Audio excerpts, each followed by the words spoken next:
अस्सलाम वालेकुम, कैसे हैं आप सब। उम्मीद है आप सब ठीक होंगे। एक और नई वीडियो के साथ, एक और नए कॉन्सेप्ट के साथ आज हम डिस्कस करेंगे pronoun and it's kinds. Last video में हमने नाउन को डिस्कस किया था और उसको बहुत ही डिटेल से हमने उसकी काइंड्स को भी डिस्कस किया था। तो आज उससे नेक्स्ट हमारे पास है प्रोनाउन एंड इट्स काइंड्स। तो चलिए बगैर टाइम ज़ाय किए हम अपनी वीडियो को स्टार्ट करते हैं और इसके कॉन्सेप्ट को समझते हैं। क्योंकि बार बार मैं एक बात कहती हूँ कि आपके लिए कॉन्सेप्ट को समझना बहुत ज़रूरी है। चीज़ों को रटा मत लगाएं, चीज़ों को समझ के पढ़ें, उनके कॉन्सेप्ट्स को क्लियर करें, तो फिर कोई भी क्वेश्चन आ जाए फिर आपके लिए करना जो है प्रॉब्लम नहीं होगा। तो चलिए आज हम बात करेंगे प्रोनाउन एंड इट्स काइंड की और इसके बारे में हम डिटेल से इसको देखेंगे। जी, सबसे पहले अगर प्रोनाउन की बात करूँ तो प्रोनाउन से पहले मैं थोड़ा सा नाउन को डिस्कस कर लेती हूँ, ताकि जो बच्चे न्यू हैं, जो आज ये वीडियो देख रहे हैं, उनको कन्फ्यूजन ना हो, उनको भी समझ आ जाए कि हम किस टॉपिक के बारे में बात कर रहे हैं। तो बात करते हैं नाउन की। नाउन को हमने कल कहा था कि नेम्स आर कॉल्ड नाउन। जितने भी दुनिया में नाम है ना, ये दुनिया जो है वो नामों से भरी पड़ी है। ये दुनिया नामों से भरी पड़ी है, इसमें कोई भी ऐसी चीज़ नहीं जिसका नाम ना हो। तो ये सारे के सारे जो नाम हैं वो आपके पास है नाउन। दुनिया में जितनी भी चीज़ें हैं उन सब के नाम हैं, चाहे वो इंसान हैं, वो जानवर हैं, वो चीज़ें हैं, वो मुल्क हैं, वो दरिया हैं, उन सब के नाम हैं। वो जो इस दुनिया में हर पाई जाने वाली चीज़ जो है वो नाउन है। अब ये तो हो गया नाउन, क्योंकि हम लास्ट वीडियो में इसको बहुत डिटेल से डिस्कस कर चुके हैं, इसलिए मैं ज़्यादा डिटेल पे नहीं जाऊँगी। तो हमने कहा कि नाम जो है वो हमारा नाउन है। तो फिर प्रोनाउन क्या है। अब अगर हमने कहा कि नाम तो जो हो गया वो नाउन है, अब अगर मैं नाम यहाँ लिखती हूँ, मैं आपको एग्जाम्पल दूँ कि Nadia is a good girl, Nadia is my friend, Nadia is my class fellow. ठीक है, अब मैंने यहाँ पे नाम तो लिख दिया कि Nadia is a good girl, Nadia is my friend, Nadia is my class fellow. अब ये तीनों हो गए नाम, ये भी नाम है, ये भी नाम है, ये भी नाम है। ठीक, लेकिन एक ही नाम अगर मैं बार बार बोलूँगी तो वो अच्छा नहीं लगेगा, वो तो रेपिटिशन हो जाएगी। तो ये जो नाउन है, इस नाउन को जब मैं बार बार ना बोलूं और इसकी जगह मुझे कुछ और बोलना पड़े, इसकी जगह मुझे कुछ और वर्ड्स लगाने पड़े, तो मैं क्या लगाऊंगी। इस नादिया, ये क्योंकि फीमेल है, एक लड़की है, तो हम फीमेल के लिए लगाते हैं। आपने बुक्स में पढ़ा है कि हम उसके लगाएंगे शी। अब ये जो मैंने शी लगाया, ये मैंने किस लिए लगाया कि मैंने उस नाउन को रिप्लेस कर दिया। अब वो वर्ड्स जो नाउन को रिप्लेस करते हैं, दैट आर कॉल्ड प्रोनाउन। ठीक है, वो वर्ड्स जो हम नाउन की जगह यूज़ करते हैं ताकि हमें बार बार नाम ना लेना पड़े, हमें बार बार वो रिपीट ना करना पड़े, तो हम क्या करते हैं कि उसकी जगह कुछ ना कुछ और मतलब वो वर्ड्स लगाते हैं जो नाउन की जगह इस्तेमाल होते हैं, तो वो आपके पास होंगे प्रोनाउन। अब अगर मैं ये बोलूँ Nadia is a good girl, she is my friend, she is my class fellow. अब ये नादिया तो नाम हो गया, अब ये जो नाम की जगह इस्तेमाल हुआ ये आपका हुआ प्रोनाउन। ये शी है, ये आपका है प्रोनाउन। तो हमारे पास बहुत सारे प्रोनाउन हैं, जैसे he, she, it, they, we, you, आई।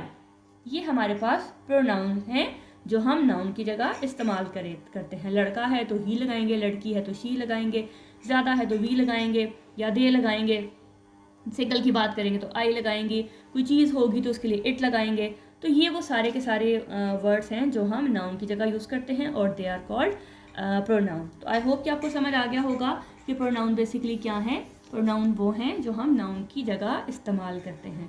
तो चलिए, अब अगर ये कॉन्सेप्ट क्लियर है तो हम इसकी टाइप्स की तरफ चलते हैं या इसकी काइंड्स की तरफ चलते हैं कि कौन कौन सी काइंड्स हैं और किस किस को हम कैसे रिकग्नाइज़ करेंगे। कुछ बुक्स में 6 दी हुई हैं, कुछ में 9 दी हुई हैं, कुछ में 10 दी हुई हैं। तो हम जितनी भी दी हुई हैं हम सबको डिस्कस करेंगे ताकि हमें किसी भी तरह की कन्फ्यूजन ना रहे। तो चलिए हम इसकी काइंड्स की तरफ चलते हैं।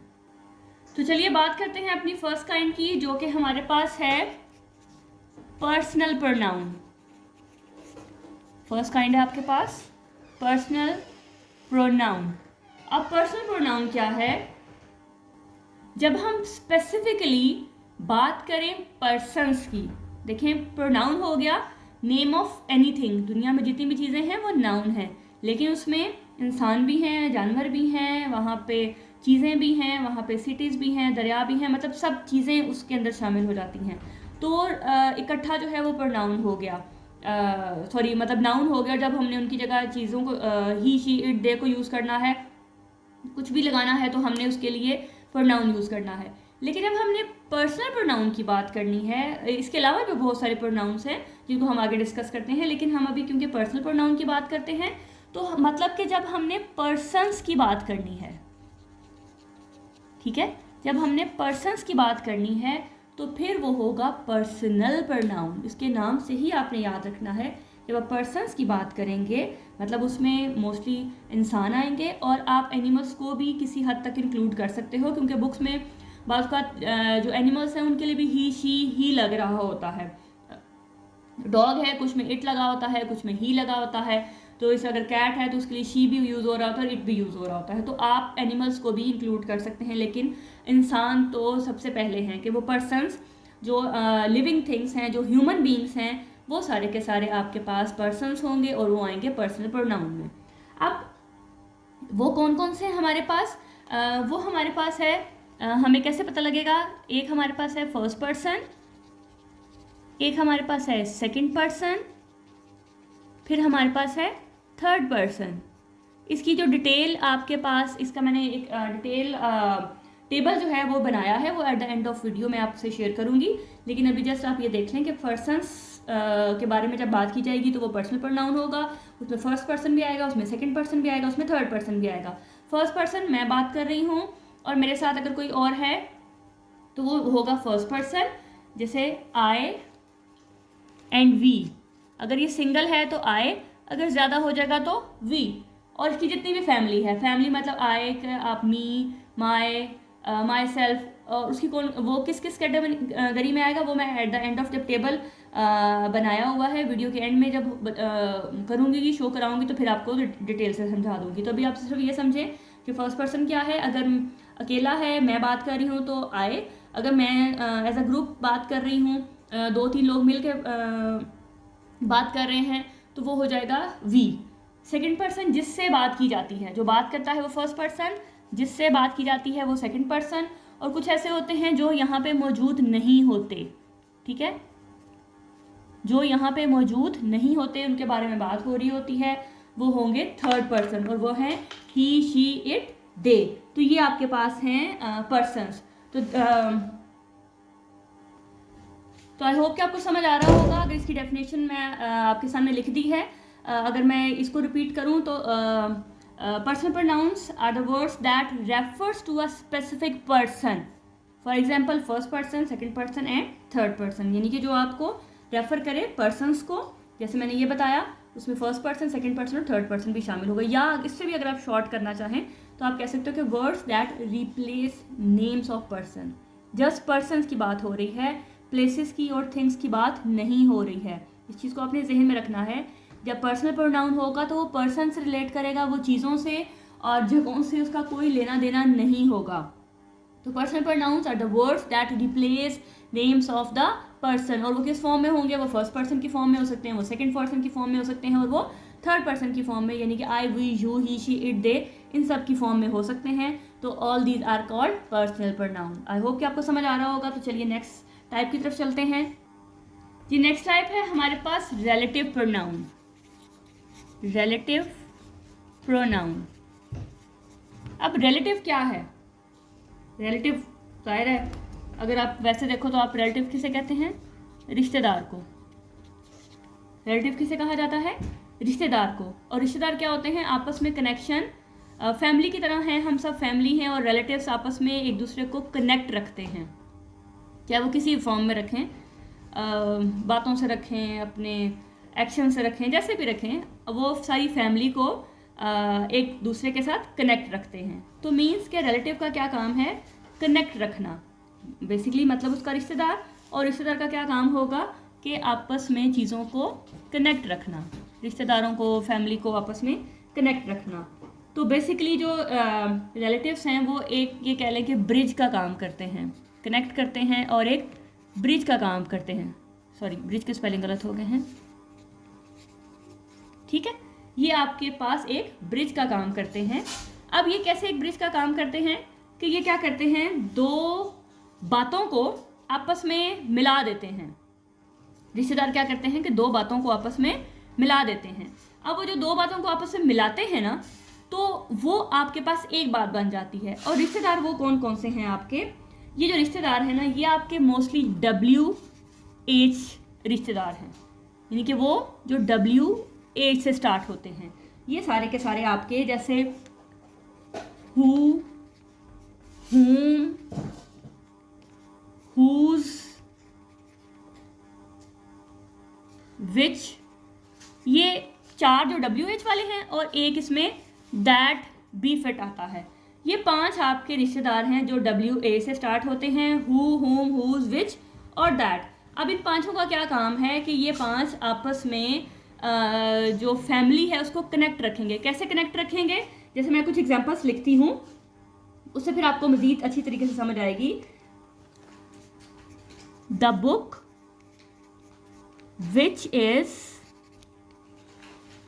On the table is mine. The book which is on the table is mine. अब यहां देखें, इस रिलेटिव ने क्या किया, बुक को और इस on the table is mine, इन दोनों आइडियाज को आपस में मिला दिया। दो आइडियाज को आपस में एक सेंटेंस की फॉर्म दे दी। ये बताया कि ये दोनों आपस में रिलेटेड हैं, रिश्तेदार हैं, रिलेटिव हैं। तो इस रिलेटिव ने, इस WH ने इन दोनों आइडियाज़ को आपस में कनेक्ट कर दिया है। अब इस तरह से जो कनेक्ट करना है वो आपके पास होगा रिलेटिव प्रोनाउन। अगर मैं कुछ और एग्जांपल लिखूँ आपके लिए, जी ये 2 एग्जांपल्स मैंने आपके लिए लिखी हैं। The person who help me was very kind. देखिए अब दोनों आइडियाज़ को कनेक्ट कर दिया इस रिलेटिव ने, हु ने। द पर्सन, वो शख्स जिसने मेरी मदद की, वो बहुत मेहरबान था। He is the man who stole my book. तो ये देखें, ये आपके पास यहाँ पे रिलेटिव है। तो रिलेटिव प्रोनाउन जो 2 आइडियाज़ को कनेक्ट कर देते हैं, और वो जस्ट 5 हैं। ये आपने सिर्फ इन 5 पे ध्यान करना है, WH, और उसमें ये दैट भी यूज़ होता है, ठीक है, हु, हुम, हुज, विच और दैट। इसके अलावा इसके अंदर और कुछ नहीं आएगा। ये 5 अगर होंगे तो फिर आपने कहना है, और वो 2 आइडियाज़ को अगर कनेक्ट कर रहे होंगे, बात एक ही होगी। वो मोस्टली आप ये WH वाले वर्ड क्वेश्चन के लिए यूज़ करते हैं, लेकिन यहाँ पे एज अ क्वेश्चन यूज़ नहीं होंगे, यहाँ पे एज अ कनेक्टर यूज़ होंगे। और जब ये एज अ कनेक्टर यूज़ होंगे तो फिर आपके पास ये रिलेटिव प्रोनाउन होंगे। इस तरह से मैं कुछ और अगर एग्जांपल आपके लिए बोलूँ तो आप इस तरह से कह सकते हो कि this is the women whose cow was lost last week, या फिर the chair which is in the classroom is quite new. या अगर और एग्जाम्पल दूँ, this is a horse whose leg was broken yesterday. ठीक है, तो इस तरह से बहुत सारी ऐसी एग्जांपल्स हैं जिसमें ये रिलेटिव्स जो हैं वो चीज़ों को, 2 आइडियाज़ को आपस में कनेक्ट कर रहे होते हैं। लेकिन यहाँ पे एक छोटी सी और बात है कि यहाँ पे जो आपके पास हु और हुम होगा, याद रखना है, हु और हुम, ये दोनों आपके लिए लिविंग थिंग्स के लिए आएंगे। लिविंग थिंग्स मतलब ह्यूमन बीइंग। लिविंग थिंग्स तो एनिमल्स भी हैं और जानवर भी हैं, लेकिन यहाँ पे जब आप हु और हुम की बात करेंगे तो इसका मतलब है कि आप जो है वो इंसानों की बात कर रहे हैं। ठीक है, तो हु और हुम हमेशा इंसानों के लिए यूज़ होगा। और इस तरह से विच और दैट, जब हम विच और दैट की बात करेंगे तो ये आप नॉन लिविंग्स के लिए भी यूज़ कर सकते हैं, प्लस एनिमल्स के लिए भी यूज़ कर सकते हैं। ठीक है, नॉन लिविंग और एनिमल्स के लिए भी यूज़ कर सकते हैं। और जब आप हुज का इस्तेमाल करते हो तो जब आपने रिलेशन शो करवाना होगा तो फिर आप उसके लिए यूज़ करते हो। वो आप ह्यूमन बीइंग के लिए भी यूज़ कर सकते हैं और एनिमल्स के लिए भी यूज़ कर सकते हैं। फॉर एग्जाम्पल अगर मैं ये कहूँ, this is the boy whose book was lost, ये वो लड़का है जिसकी किताब गुम हो गई थी। ठीक है, तो आप यहाँ पे जब रेफरेंस देना हो कि अच्छा उसकी चीज़ के बारे में रेफरेंस देना हो तब आप हुज यूज़ करते हैं, और वो एनिमल्स के लिए भी यूज़ हो सकता है और वो ह्यूमन बींग्स के लिए भी यूज़ हो सकता है। तो आई होप कि क्लियर होगा कि हु और हुम हम ह्यूमन बींग्स के लिए यूज़ करेंगे, विच और दैट हम नॉन लिविंग के लिए और एनिमल्स के लिए यूज़ करेंगे, और हुज का तब हम इस्तेमाल करेंगे जब हमने किसी का रिलेशन शो करवाना हो, उसके बारे में रेफरेंस देना हो। वो एनिमल भी हो सकता है, वो ह्यूमन बीइंग भी हो सकता है, तो ये आपने डिफरेंस लाजमी याद रखना है कि हमने किस वाले को कब कब यूज़ करना है। जी नेक्स्ट टाइप की तरफ चलते हैं, जो है हमारा रिफ्लेक्सिव प्रोनाउन। रिफ्लेक्सिव प्रोनाउन, इसको याद रखने का सबसे आसान तरीका क्या है कि जिन के एंड में सेल्फ आ जाए ना, जिनके एंड में सेल्फ या सेल्फ्स, मतलब अगर सिंगल है तो सेल्फ होगा, ज़्यादा है तो फिर वो सेल्फ्स भी हो सकता है, डिपेंड करता है ना। जिनके एंड में ये आ जाए ना, वो आपके पास रिफ्लेक्सिव प्रोनाउन है। वो बगैर सोचे समझे आपने उस पर टिक लगा देना कि ये रिफ्लेक्सिव प्रोनाउन है, लेकिन वो आपका सब्जेक्ट के साथ नहीं होना चाहिए, वो आपका सेंटेंस के एंड में या मिड में होना चाहिए, आपके बिल्कुल सब्जेक्ट के साथ नहीं होना चाहिए। ठीक है, ये भी याद रखना है कि रिफ्लेक्सिव प्रोनाउन क्या है, वो एट द एंड आना चाहिए, वो बिल्कुल स्टार्ट में नहीं आना चाहिए। जैसे he will go himself, you will hurt yourself, तो ये कनेक्शन शो करवा रहा है आपका इस ही के साथ, इस यू के साथ। तो बेसिकली रिफ्लेक्सिव प्रोनाउन कनेक्ट करते हैं, उसी का रिफ्लेक्शन शो करवाते हैं, उसका सब्जेक्ट के साथ उसका कनेक्शन शो करवा रहे होते हैं, वो उसी के बारे में बात कर रहे होते हैं। तो जब आपका उसके बारे में बात हो रही है लेकिन उसके साथ ना हो, ये भी याद रखना है कि उसके साथ नहीं होना चाहिए, वो थोड़ा हट के होना चाहिए, तो फिर वो होगा आपका रिफ्लेक्सिव प्रोनाउन। तो अगर हम इसकी डेफिनेशंस की बात करें तो हम ये कह सकते हैं कि words that refer back to the subject.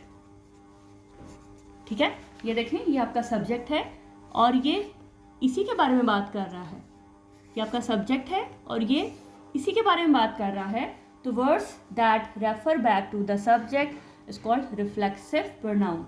कि आपके पास जो आपके सब्जेक्ट के बारे में बात करते हैं वो आपके रिफ्लेक्सिव प्रोनाउन होते हैं, और इनके एंड में सेल्फ या सेल्फ्स आता है। ये सबसे बेहतरीन जो है वो तरीका है इसको याद रखने का, कि आपने जस्ट याद रखना है कि सेल्फ या सेल्फ, लेकिन उसके साथ नहीं होना चाहिए। ठीक है, अब हम अगली के जो हमारी काइंड है उसकी बात करते हैं। जी नेक्स्ट हम बात करते हैं इंटेंसिव प्रोनाउन की। यहाँ कुछ एग्जांपल्स लिखी हैं मैंने आपके लिए। I myself finish the task, she herself made the cake, they themselves will decide. अब यहाँ पे आप कंफ्यूज होंगे, अच्छा पिछले वाले में भी वो सेल्फ पढ़ा, इसमें फिर सेल्फ आ गया, तो ये क्या है कि हम कैसे इसमें डिफ्रेंशिएट करेंगे कि अच्छा इस सेल्फ में और उस सेल्फ में क्या फ़र्क है। ये भी सेल्फ है और इंटेंसिव है, और पीछे सेल्फ था तो रिफ्लेक्सिव है। मैंने आपको वहाँ पे बताया था कि आपने रिफ्लेक्सिव में ये देखना है कि वो आपके सब्जेक्ट के साथ नहीं आना चाहिए।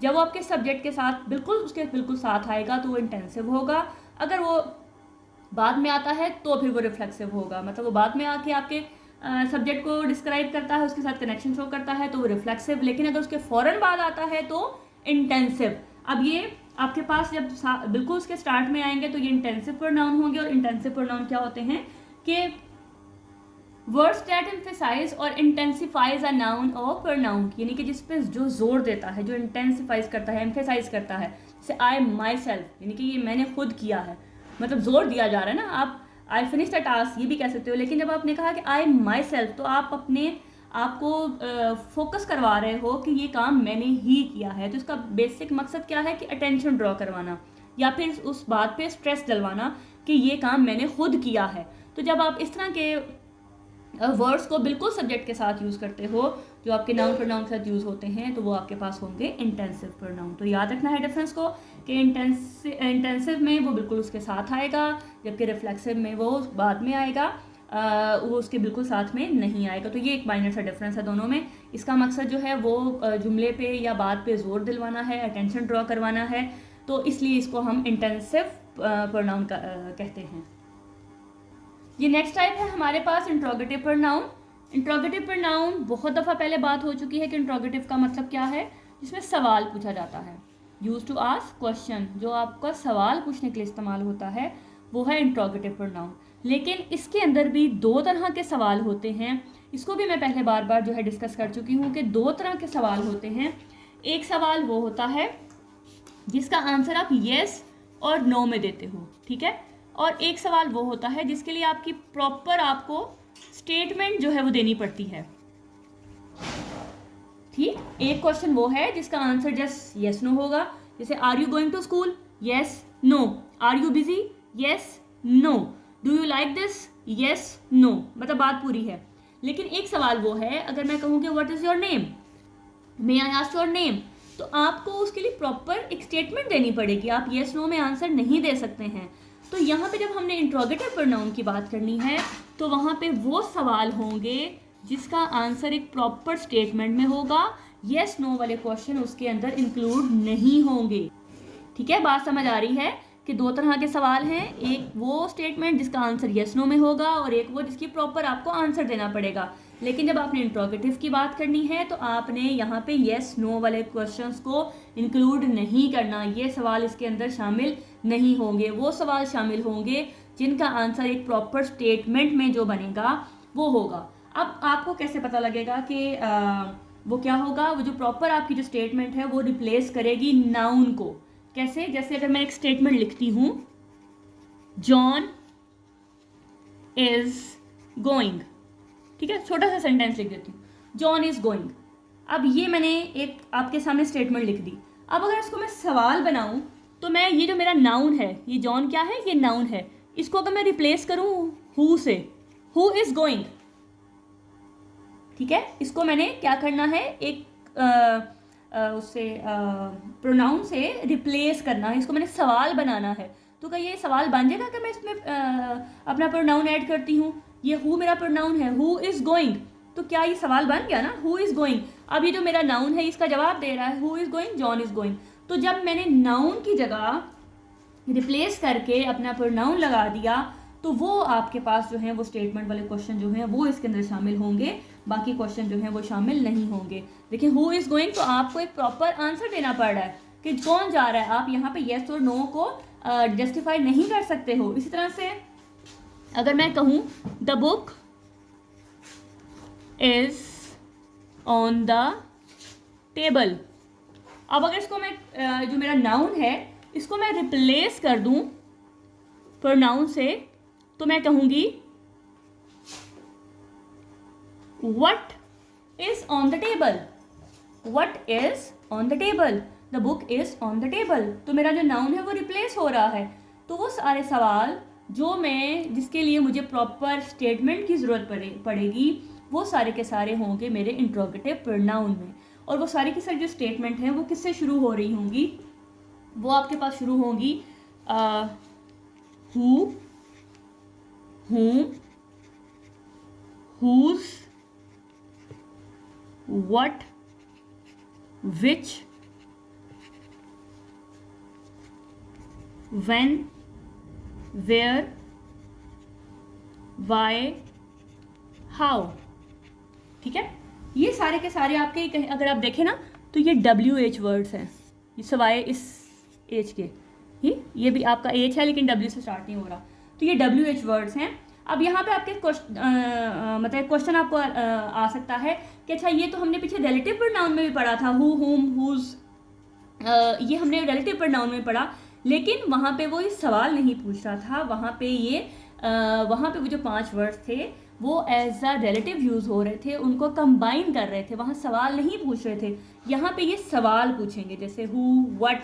देखें, अगर आप मैं कहूँ व्हाट इज़ योर नेम, तो यहाँ पे आप व्हाट जो है वो आपका आएगा। The meeting is at 5 PM, तो आप यहाँ पे पूछोगे व्हेन इज़ द मीटिंग, तो the meeting is at 5 PM, तो व्हेन यूज़ हुआ। तो यहाँ पे ये सारे जो आपके पास प्रोनाउन हैं ये सवाल पूछने के लिए यूज़ होंगे, कनेक्ट करने के लिए यूज़ नहीं होंगे। याद रखना है इस चीज़ को कि यहाँ पे ये कनेक्टर के तौर पे यूज़ नहीं हो रहे, यहाँ पे ये सवाल पूछने के लिए यूज़ हो रहे हैं, आपको एक प्रॉपर इंफॉर्मेशन लेने के लिए यूज़ हो रहे हैं। तो यहाँ पे ये इंट्रोगेटिव प्रोनाउन की यूज़ होंगे। और अगर is, are, am, do, can, will, इस तरह से जो भी आपके क्वेश्चन पूछने के लिए जो आपको येस और नो में आंसर देंगे, उनको आपने इंट्रोगेटिव प्रोनाउन में ऐड नहीं करना, क्योंकि हमने यहाँ पे प्रोनाउन की बात की है। तो जब हमने इंट्रोगेटिव प्रोनाउन की बात करनी है तो वो जो प्रोनाउन है हमारे पास, जो हम नाउन की जगह यूज़ करते हैं, हमने उसकी बात करनी है, बाकियों की बात नहीं करनी, हेल्पिंग वर्ब की बात नहीं करनी। बहुत ध्यान से समझ लेना है कि इंट्रोगेटिव प्रोनाउन की बात हो रही है, यानी कि वो चीज़ें जो नाउन की जगह यूज़ होंगी। तो ये सब की सब नाउन की जगह यूज़ हो रही है। जैसे देखें, द बुक की जगह मैंने व्हाट लगा दिया, जॉन की जगह हु लगा दिया, तो यहाँ पे जो इसका जवाब आएगा वो किसी न किसी नाउन का जवाब आएगा। तो आपने इस चीज़ को जहन में रखना है कि जब हमने प्रोनाउन की बात करनी है तो हमने प्रोनाउन लगाने हैं, हेल्पिंग वर्ब के वाले सवालों को ऐड नहीं करना। ठीक है, चलिए नेक्स्ट टाइप की तरफ चलते हैं जी। नेक्स्ट टाइप की हम बात करते हैं वो है डिमॉन्स्ट्रेटिव प्रोनाउन। ठीक है, डिमॉन्स्ट्रेटिव प्रोनाउन। ये पेंसिल या ये मार्कर, वो किताब, ये घर, वो गाड़ी। ठीक है, देखिए मैंने इशारा करके आपको बताया नाउन के बारे में। जैसे अगर मैं कहूँ ये मार्कर, ये नाउन है, और मैंने कहा ये मार्कर, अगर ये दूर है तो वो मार्कर, गाड़ी दूर खड़ी है तो वो गाड़ी। तो मैंने नाउन को इशारा करके बताया। जब हम कोई चीज़ इशारा करके बताते हैं तो वो आपके पास है डिमॉन्स्ट्रेटिव प्रोनाउन। ठीक है, कि आपने क्या करना है कि आपके पास जब आपने किसी चीज़ की तरफ इशारा किया, ठीक है, या फिर आप कहो कि पॉइंट आउट किया, अपनी फिंगर से आपने पॉइंट आउट किया, तो ये आपके पास होगा डिमॉन्स्ट्रेटिव प्रोनाउन। जब आप कहते हो ये वो, अगर कम है तो दिस दैट, ज़्यादा है तो दीज और दोज। जब हम इस तरह से बात करते हैं और नाउन की बात करते हैं तो वो आपके पास होता है डिमॉन्स्ट्रेटिव प्रोनाउन। जैसे दिस इज अ चेयर, तो ये आपके पास क्या है, ये आप किसी मतलब आइडेंटिफाई, मतलब आपको पॉइंट आउट किया जा रहा है ना, कि इंडिकेट किया जा रहा है किसी चीज़ के बारे में। तो ये प्रोनाउन जो हैं, जो इंडिकेट कर रहे हैं आपके नाउन को, किसी भी चीज़ को, तो वो आपके पास होंगे demonstrative. This, that, these, those, it को भी आप कह सकते हो। ठीक है, तो उसको भी आप इसके अंदर ऐड कर सकते हो। तो ये आपके पास हैं डिमॉन्स्ट्रेटिव, जो आप इशारा करके बताते हो किसी चीज़ के बारे में, तो वो आपके पास होगा डिमॉन्स्ट्रेटिव प्रोनाउन जी। नेक्स्ट मेरे पास है इनडेफिनिट प्रोनाउन। इनडेफिनिट प्रोनाउन, जैसे हमने पहले बात कर चुके हैं, अगर हम डेफिनेट की बात करें, ठीक है, अगर मैं सिर्फ डेफिनेट की बात करूं तो डेफिनेट का मतलब क्या होता है, ख़ास। तो अगर इनडेफिनेट होगा तो फिर इसका क्या मतलब है, तो ज़ाहिर डेफिनेटली वो उसके ऑपोजिट होगा, जो आम हो, जो स्पेसिफिक ना हो, जो आप कहो कि कोई पर्टिकुलर नहीं है, स्पेसिफिक नहीं है। या आप ये कह सकते हो कि विच रेफर्स इन जनरल। ठीक, जो स्पेसिफिक नहीं है, जो किसी ख़ास चीज़ की तरफ इशारा नहीं कर रहा, जो आम बात कर रहा है, जो आपको समझ ना आए कि अच्छा मैं किस चीज़ के बारे में बात की जा रही है। फॉर एग्जांपल क्लास में हम पढ़ा रहे हैं, तो अगर मैं कहूँ कि सना कम हेयर, तो अब सना का मतलब है कि जस्ट सना ही खड़ी होगी, बाकी बच्चे अपना काम करते रहेंगे, सिर्फ सना मेरे पास आएगी। लेकिन अगर मैं यह कहूँ कि जी कोई भी आ जाए, तो अब कोई में अगर 40 की स्ट्रेंथ है तो कोई में मैं पहले तो एक दूसरे का मुंह देखेंगे जिसका कौन जाएगा, तो उस कोई में कोई बी में आ जाए जो है, उसमें 40 में से कोई भी आ सकता है। यानी कि मैंने किसी स्पेसिफिक की तरफ इशारा नहीं किया, मैंने जनरल जो है वो इशारा किया। तो इस ये जो आपके पास ऐसे जनरल रेफर करना है, that is called indefinite pronoun. अगर मैं इसकी एक एग्जांपल आपको दूं कि I want to eat something. Actually मेरे आगे थोड़ा स्टैंड है तो मेरे लिए लिखना थोड़ा सा मसला है, इसलिए थोड़ा सा कोऑपरेट कीजिएगा। Something sweet, I want to eat something sweet, कि मैं कुछ मीठा खाना चाहती हूँ। अब मीठे में आपके पास 1000 वेराइटी है, तो मीठा क्या खाना है भाई, ठीक है। अब मीठा क्या खाना है हमें नहीं पता। मीठे में आपके पास, आप बेकरी में चले जाएं, आपके पास 1000 आइटम मिल जाएंगी। तो जब आपने कहा कि मुझे समथिंग स्वीट, कुछ मीठा, तो ये कुछ जो है वो जनरल रेफर कर रहा है, ये स्पेसिफिक या पर्टिकुलर नहीं रेफर कर रहा। अगर यहाँ पे आप किसी मिठाई का नाम लिख देते हो तो फिर वो स्पेसिफिक हो जाएगा। लेकिन जब आपने कहा कि कुछ मीठा, तो उस मीठे का नहीं पता कि वो कौन सा मीठा खाना चाह रहा है भाई, तो ये आपके पास जनरल रेफर है, तो इसको आप कहोगे इनडेफिनिट प्रोनाउन। इसकी एग्जाम्पल अगर मैं दूँ, यहाँ कुछ एग्जाम्पल्स लिखी है मैंने आपके लिए, जैसे someone, something, few, many, several, all, none. तो इसके अलावा भी बहुत सारी हैं जो आपको ये ना बताएं कि बात किस बारे में हो रही है, किस चीज़ को स्पेसिफाई किया गया है। तो जब बात जनरल की जाएगी तब वो आप उसको बोलोगे इनडेफिनिट प्रोनाउन। आई होप कि आपको समझ आ रही होगी अच्छे से। तो ये जो सारे जो आपको जनरल रेफर ना किया, जनरल रेफर किया जाए, कोई ख़ास चीज़ के बारे में ना बताया जाए, आपको स्पेसिफाई ना किया जाए, तो वो आपके पास होगा इंडेफिनिट प्रोनाउन। जी नेक्स्ट टाइप है हमारे पास रेसिप्रोकल प्रोनाउन। पहले हम एग्जांपल्स देख लेते हैं। They love one another, sorry they help one another, they admire each other, the siblings love one another, they trust each other. देखें, one another, each other, one another, each other, यानी कि अगर वो help करते हैं तो अगर एक हेल्प करता है तो दूसरा भी हेल्प करता है। ऐसा नहीं है कि एक हेल्प कर रहा है और दूसरा हेल्प नहीं कर रहा। अगर एक तारीफ कर रहा है तो दूसरा भी तारीफ कर रहा है।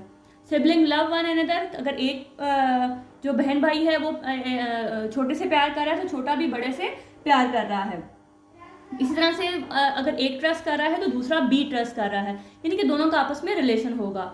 तो वो आप रेसिप्रोकल उसको कहोगे the mutual relationship between two और मोर पीपल और थिंग, यानी कि अगर एक वो रिलेशन निभा रहा है तो दूसरा भी उसको निभा रहा है। तो reciprocal basically mutual relationship between two और मोर पीपल और थिंग, दो लोगों के दरमियान या दो चीज़ों के दरमियान जो रिलेशनशिप होगा, एक भी करे और दूसरा भी करे, तो उसको आप बोलोगे रेसिप्रोकल प्रोनाउन। जी लास्ट टाइप की बात करेंगे। कुछ एग्जाम्पल्स को पहले देख लेते हैं। Each person has a unique story, कि हर शख्स की अपनी एक कहानी है। Every city has a unique history, हर शहर की अपनी एक तारीख है। Neither of the two boys is a player, दोनों लड़कों में से कोई भी प्लेयर नहीं है। ठीक हो गया, यानी कि दो लड़के हैं और दोनों में से कोई भी प्लेयर नहीं है।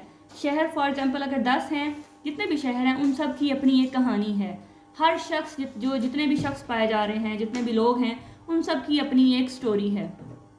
तो जब हम इस तरह से बात करते हैं, यानी कि हम डिस्ट्रीब्यूट कर दें अपनी अटेंशन को हर शख्स की तरफ या हर चीज़ की तरफ सेपरेटली, तो वो आपके पास होगा डिस्ट्रीब्यूटिव प्रोनाउन। डिस्ट्रीब्यूट मतलब डिवाइड कर देना, डिस्ट्रीब्यूट कर देना। तो distribute our attention to each person और थिंग सेपरेटली। जैसे अगर यहाँ दो लड़के हैं तो दोनों की तरफ अटेंशन जाएगी कि दोनों में से कोई भी प्लेयर नहीं है। यहाँ पे फॉर एग्जांपल अगर आपके कंट्री में फॉर एग्जांपल अगर 50 शहर हैं तो हर 50 में से 50 की बात हो रही है, हर एक शहर की तरफ फोकस जाएगा। फॉर एग्जांपल अगर 100 लोग हैं तो 100 में से हर एक की तरफ फोकस जाएगा। तो यहाँ पे आपके पास जब आपने हर एक को जो है अटेंशन अलग से देनी है, आपने उसमें से चूज़ करना है कि किसको मैंने किसकी बात करनी है। ईच पर्सन यानी हर शख्स की, हर शहर की, दोनों में से कोई भी नहीं, ईदर, नीदर, एवरी, ईच, इस तरह के जितने भी वर्ड्स होंगे जिसमें आपको ये बताया जाएगा कि आपकी अटेंशन डाइवर्ट हो रही है, आपकी अटेंशन डिस्ट्रीब्यूट करवाई जा रही है। जब आपकी इस तरह से अटेंशन डिस्ट्रीब्यूट करवाई जाएगी तो वो आपके पास होंगे डिस्ट्रीब्यूटिव प्रोनाउन। तो आई होप कि आपको बहुत अच्छे से समझ आया होगा। अब लास्ट में हम एक टेबल की बात करेंगे।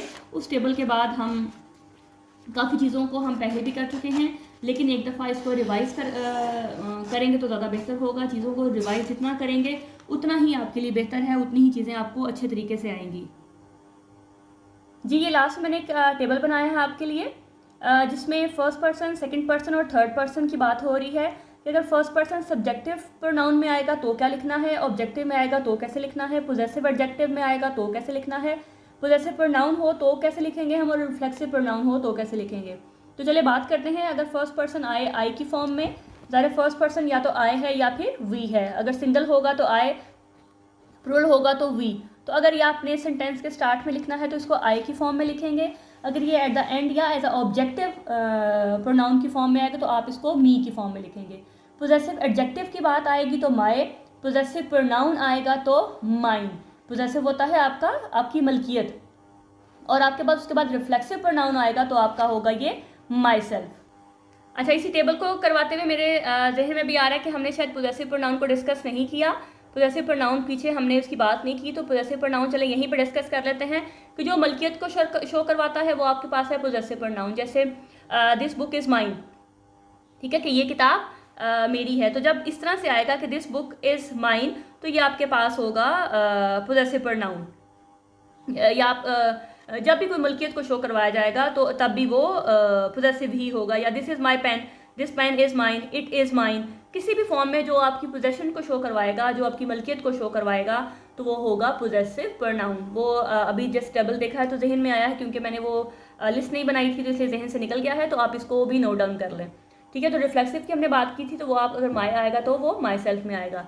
इसी तरह से इसी तरह से अगर फर्स्ट पर्सन वी है, अगर वो प्लूरल की फॉर्म में है तो वी है, जब हम उसको एज अ ऑब्जेक्ट लिखेंगे तो अस लिखेंगे। पोजेसिव एडजेक्टिव की अगर बात करेंगे तो आपके पास आर की फॉर्म में आएगा, अगर वो प्रोनाउन की फॉर्म में आएगा तो आर्स में आएगा, और अगर वो रिफ्लेक्सिव की फॉर्म में आएगा तो आर सेल्फ आएगा। इसी तरह से ये सेकंड पर्सन और थर्ड पर्सन का भी लिख दिया है मैंने।